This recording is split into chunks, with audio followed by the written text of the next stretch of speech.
Sejam muito bem-vindos novamente a este canal. Eu sou Júnior Vieira, sou engenheiro civil, sou construtor e tenho aí quase 20 anos de experiência na construção civil. Então, se você ainda não me conhece, dê uma olhada nos outros vídeos do canal. Aqui nesse canal nós falamos sobre construção civil, investimentos imobiliários, financiamento imobiliário, todos esses assuntos que giram em torno do mercado imobiliário. Então, se você gosta desse tipo de conteúdo, se isso te ajuda de alguma maneira, já se inscreve no nosso canal, fica de olho, ative as notificações que você vai receber aí.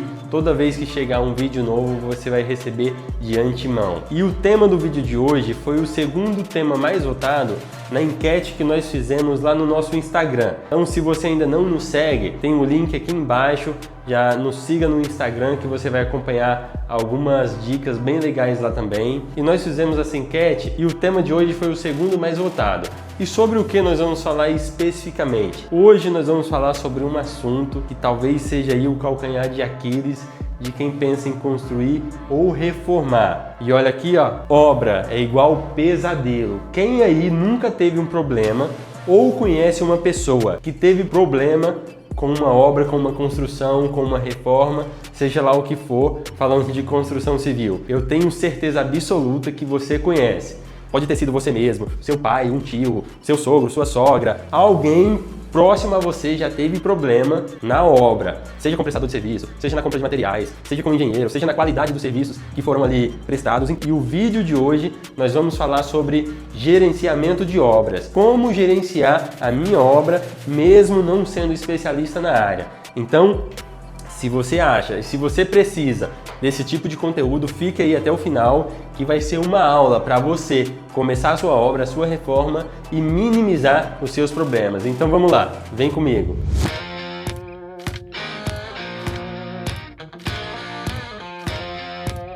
Pessoal, olha só, como eu disse, nós vamos falar sobre um tema bem interessante que é útil para todos vocês. Você pode estar pensando, mas eu vou comprar uma casa pronta ou um apartamento e nunca vou precisar reformar. Eu não quero construir minha casa, já vou comprar pronto para não ter problema.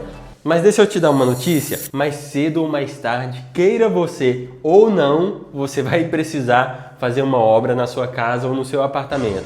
Não tem para onde fugir. Você vai precisar reformar um banheiro, você vai precisar pintar um quarto, reformar uma cozinha, seja uma manutenção. Dependendo do tipo de manutenção que você vá fazer, o gerenciamento de obras pode te ajudar e muito. Então, goste você ou não, comprando você uma casa pronta ou construindo uma, esse tema é fundamental para todos que pensam em construir ou reformar. E para quem não pensam, se você está aí, já pega essas dicas, anota em algum lugar, pega aí o papel e caneta, que será muito útil para você também. Então aqui, ó, tema de hoje, como gerenciar a minha obra. Então nós vamos ver aqui 8 dicas práticas para você gerenciar a sua obra, mesmo você não sendo especialista na construção civil.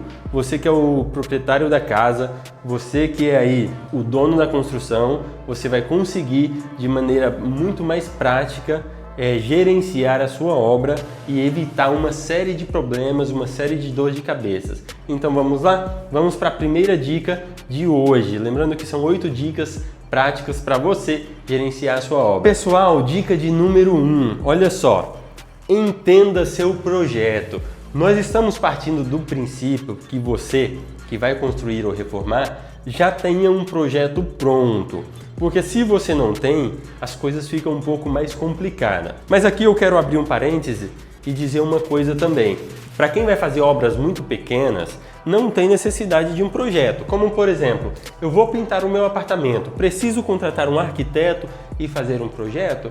Não, porque você não vai ter nenhum trabalho, nenhuma obra estrutural, somente uma pintura.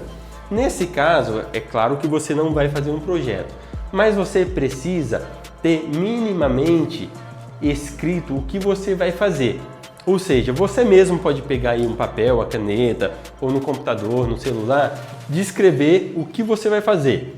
Ah, eu vou pintar os 2 quartos, a sala e a cozinha, ou vou pintar só os quartos, vou pintar só a sala. Então, entenda um projeto como um escopo também, um escopo básico se a sua obra é de um porte pequeno. Então, voltando aqui, entenda seu projeto. Quando nós falamos em gerenciamento de obra, é muito importante que você que é proprietário, você que vai construir, você que é o dono da obra, você entenda, mas quando eu falo entender, é compreender mesmo o que vai ser feito. Ah, eu vou construir uma casa de 100 metros quadrados e vai ter um tipo de fundação com viga baldrames, brocas. Nós vamos fazer as nossas paredes com bloco de cerâmica, nós vamos colocar laje, vamos fazer a cobertura embutida, depois vamos rebocar por fora, vamos colocar o gesso direto na alvenaria. Então, é importante que você, o dono da obra mesmo, entenda o passo a passo que vai ser feito.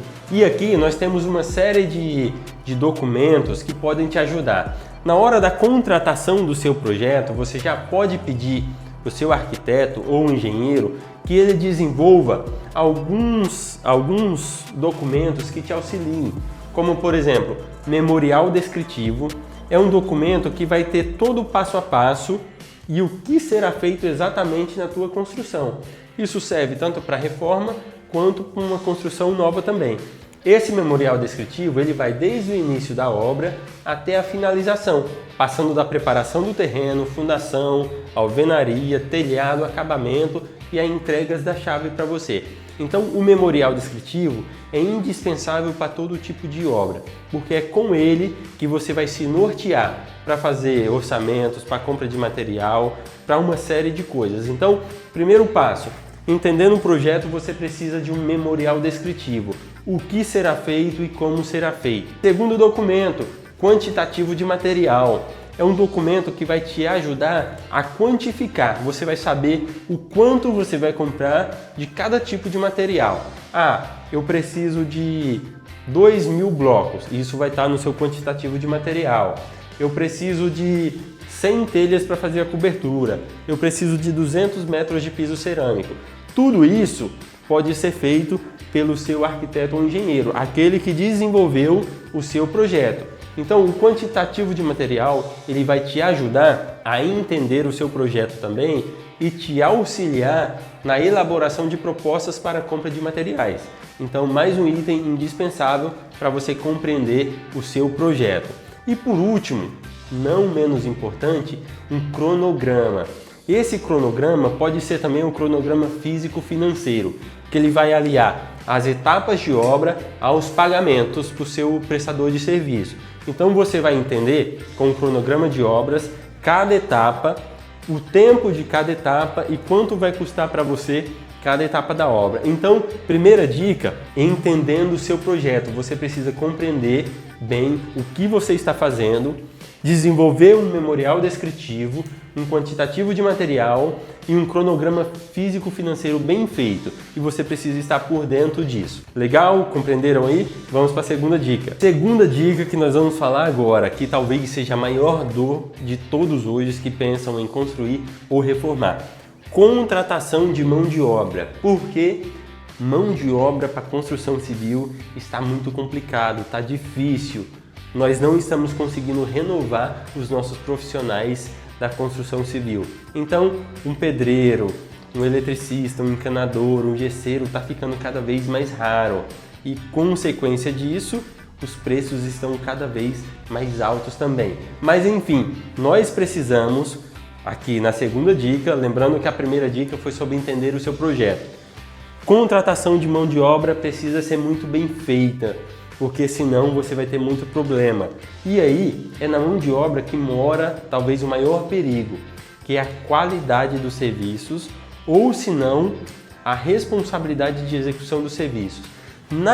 Na contratação de mão de obra, precisamos entender, e aquele ditado que todo mundo sabe, mas pouca gente entende e pensa sobre isso, é que o barato sai caro. Isso não existe milagre. Tudo que é bom custa um pouco mais daquilo que é ruim.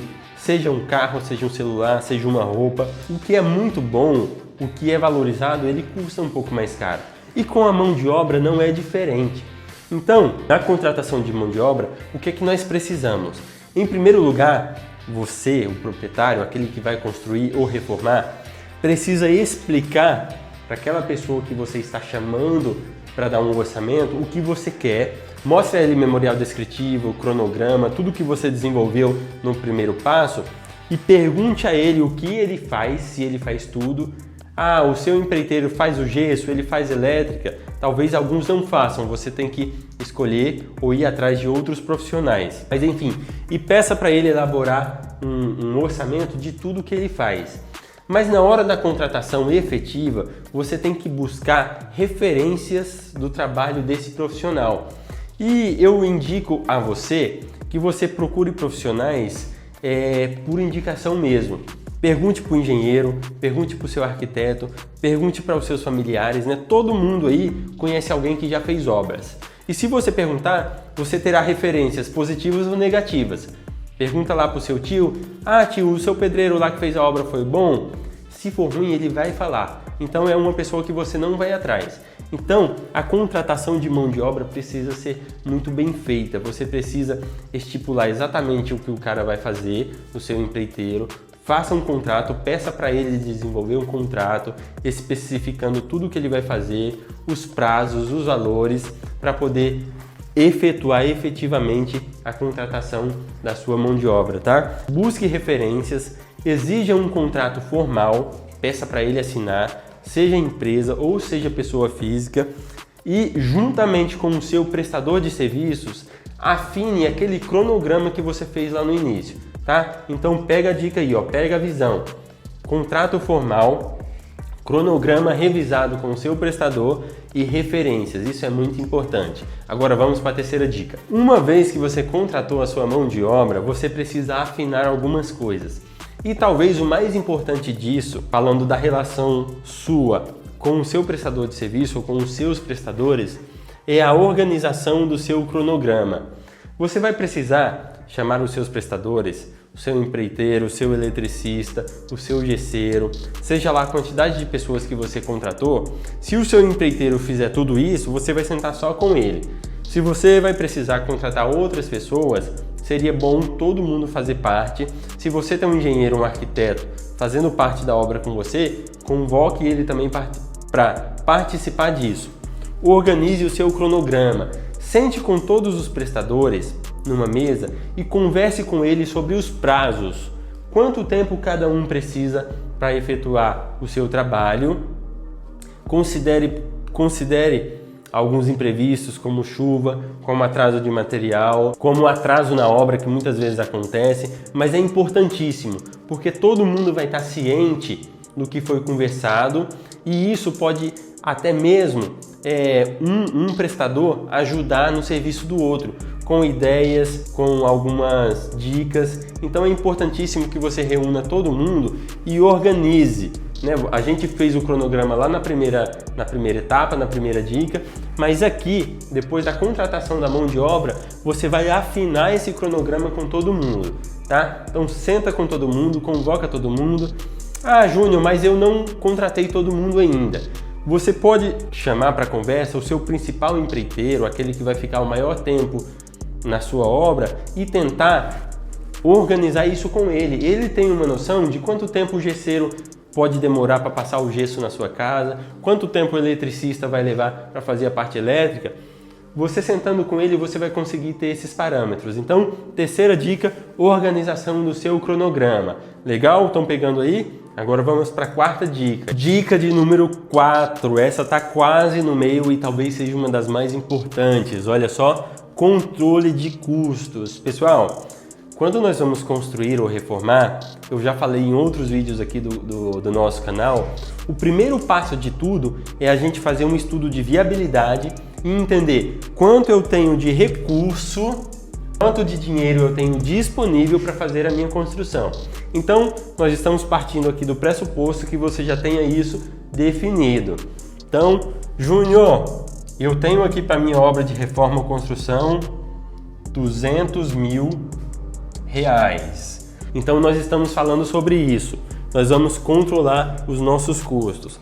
Então, lembra que nós falamos sobre memorial descritivo, quantitativo de material, cronograma físico-financeiro, lá na primeira etapa? Agora nós retomamos um pouco isso aqui, ó. No controle de custos, você vai ser aquela pessoa chata, é isso mesmo.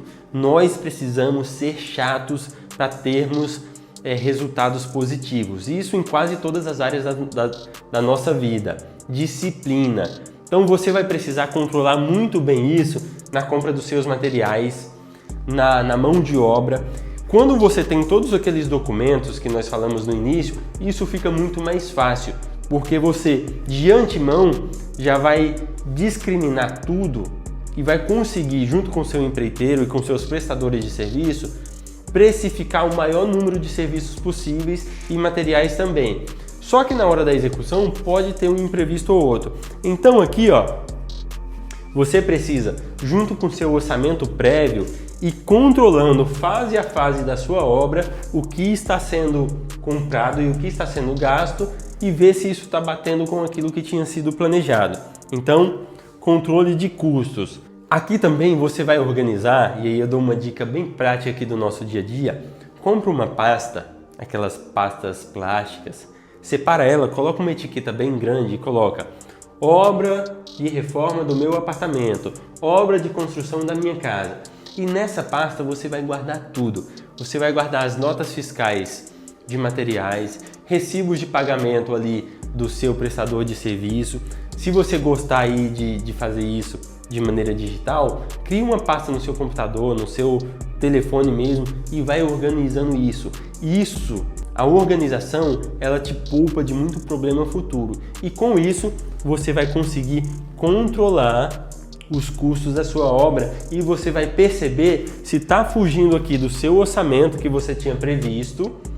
Eu percebi que na etapa 3, que é de alvenaria, nós tínhamos previsto 20 mil e eu já gastei 23. Opa, liga aí a luzinha de atenção e dá uma analisada por que foi gasto mais. Precisei comprar mais material? Demorou mais tempo? Então é importantíssimo para que o seu orçamento não seja estourado. Então, controle de custos, tá bom? Quarta dica. Pessoal, lembrando que uma das dicas mais importantes é a primeira, onde nós vamos elaborar todo o planejamento da obra, entendendo o nosso projeto. Tá legal? O vídeo de hoje é um vídeo que tem bastante assunto, eu achei que ia dar para falar tudo agora, mas não vai dar. Então nós vamos encerrar esse vídeo aqui, como gerenciar a sua obra, falando aqui de 4 dicas, tá? E nós vamos fazer a parte 2, essa é a parte 1, lembrando que são 8 dicas fundamentais para você, mesmo sem ser especialista na construção civil, gerenciar a sua obra, seja de construção, seja de reforma, seja comercial, seja residencial, tá bom? E não se esqueça também de se inscrever no canal e ativar as notificações, aquele sininho lá, porque toda vez que a gente postar um vídeo novo, você será notificado. E não se esqueça também de nos seguir lá nas nossas redes sociais, Instagram, Facebook, e lá tem muita dica boa também, dicas rápidas. Então, esse foi o vídeo de hoje. Muito obrigado e não perca o próximo vídeo. Obrigado, pessoal!